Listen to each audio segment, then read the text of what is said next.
नहीं तो सकता जान से मार दूंगा और एक तो बात के काट उड़ा दूंगा।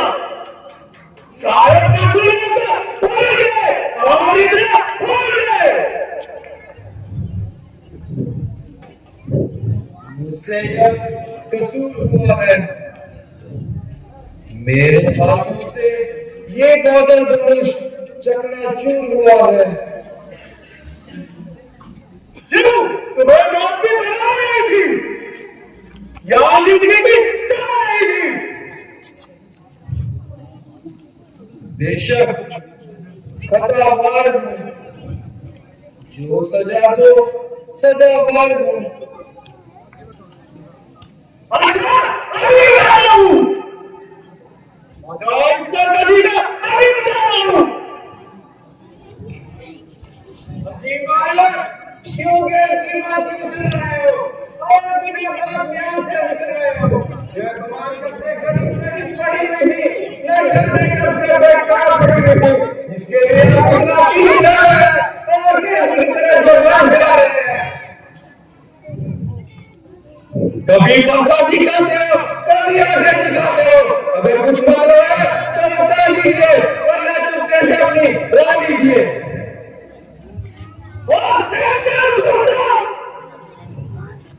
क्यों चिकचिक कर रहे हैं? शायद तू मेरे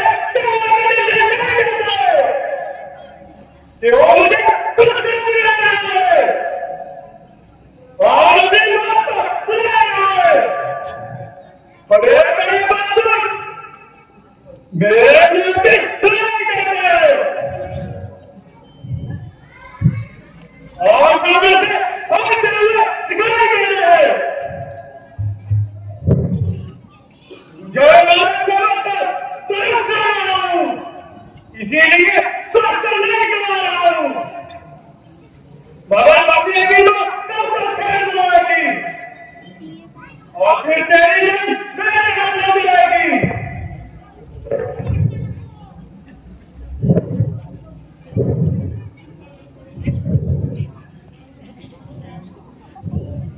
क्यों ना हम बच्चे से लड़ाई कर रहे हो?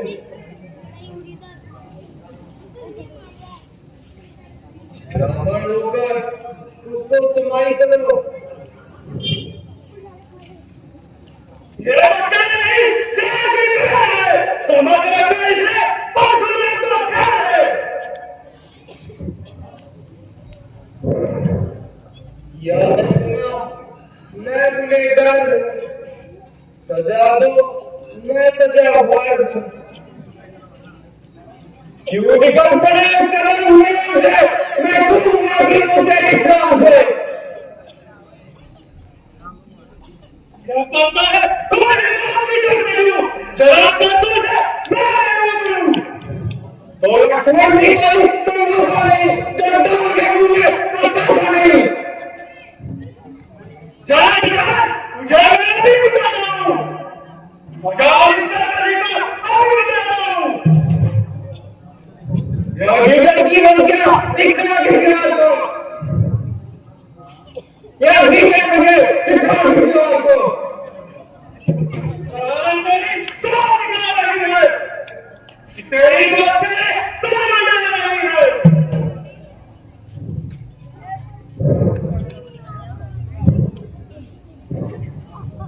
महाराज, लक्ष्मण तो नादान है, आपको हुआ आज खफा खान है। वो देखो मुझे तो दिखा रहा है, शरारत से अपनी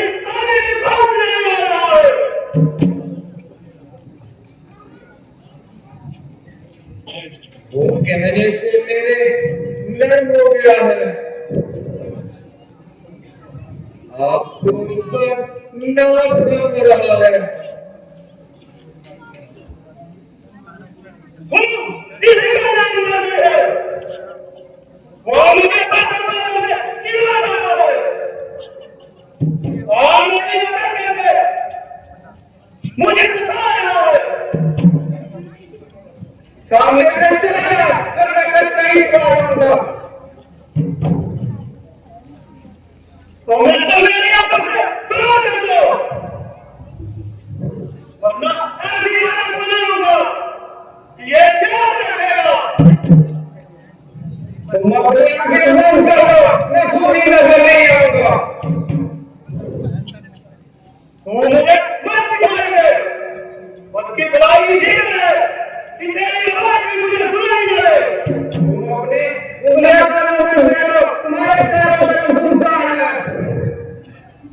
तू बड़ा सीरियस है, आदमियों की तरफ बोलकर मेरे मेरे आमने में तीर है।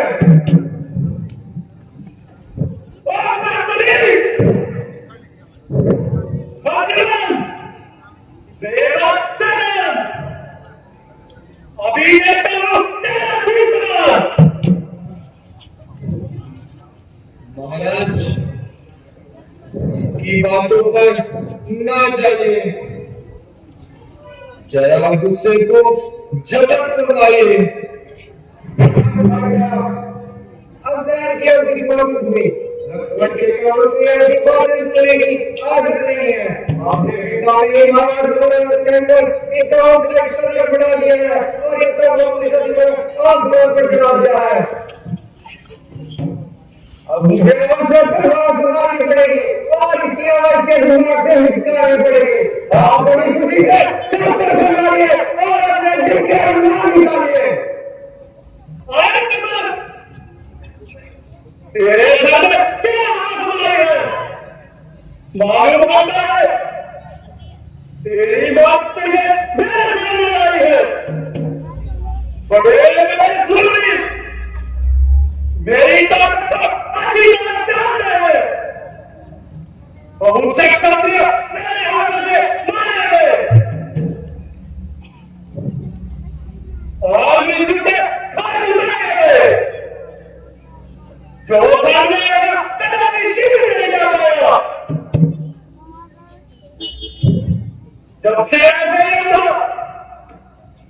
मेरे मुकाबले में आए, वो अपनी गर्दन कटवा देंगे।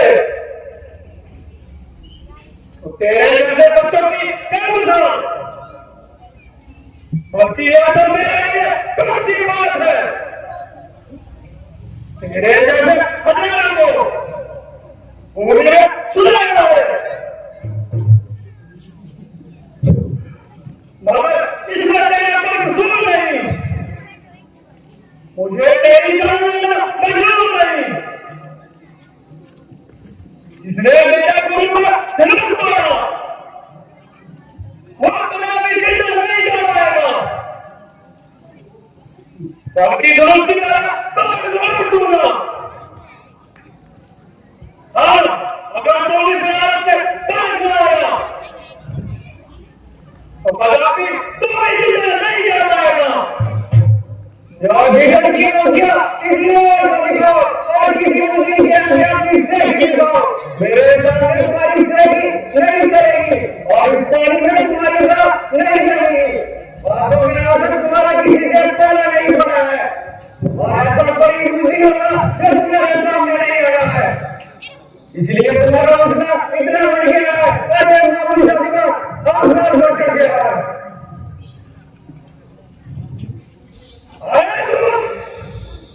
आपको इतनी शबाश चलाने लगा है, मेरी इस जबरदस्त रूह को काट कर ले रहा है। वही बात हुई रात की जब गुफ्तगू हुई, आपसे तुमसे तुम और मेरे हो गई। होशियार राजा और मरने के लिए तैयार राजा, अपने में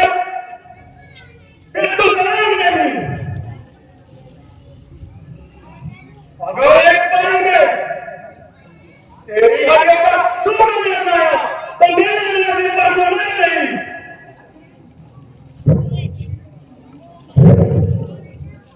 महाराज, जब आपको इसके कसूरवार होने का खुद इनकार है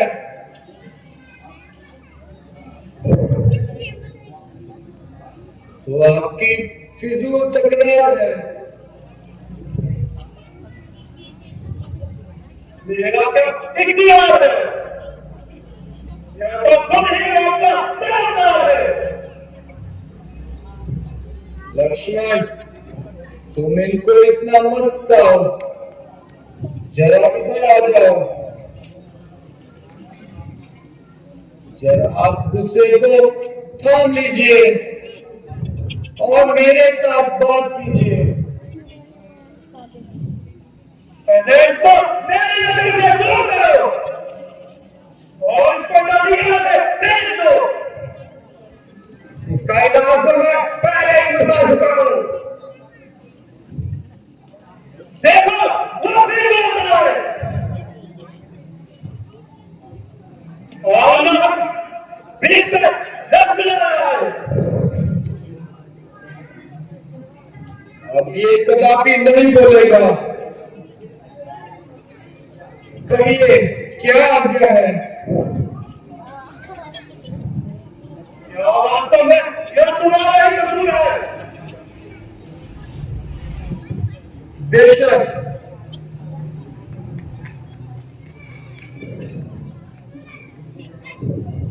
जो दंड आप देंगे वह मुझे स्वीकार है। मुझे संदेह है यह धनुष तुमने उठाया है। तो आपने मेरा दल कब आजमाया है?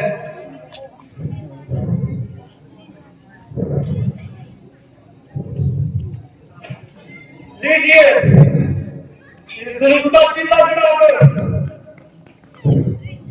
प्रणाम कीजिए और मेरा इत्मीनान कीजिए।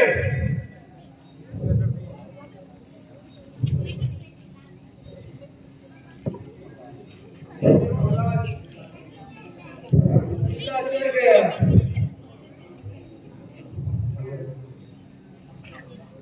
बस उतार दीजिए,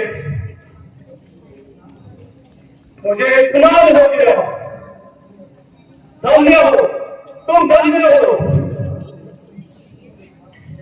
दशरथ कुमार, तुम धन्य हो। मेरा सारा गम दूर हो गया, जिनका सारा मेरा दूर हो गया। निसंदेह राम अवतार हो चुका।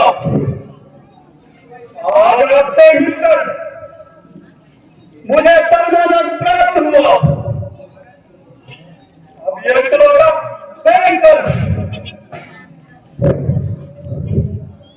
विंध्याचल पर्वत पर जाता हूँ और आपके चरणों का ध्यान लगाता हूँ और तपस्या में विलीन हो जाता हूँ। श्रीमती रामचंद्र की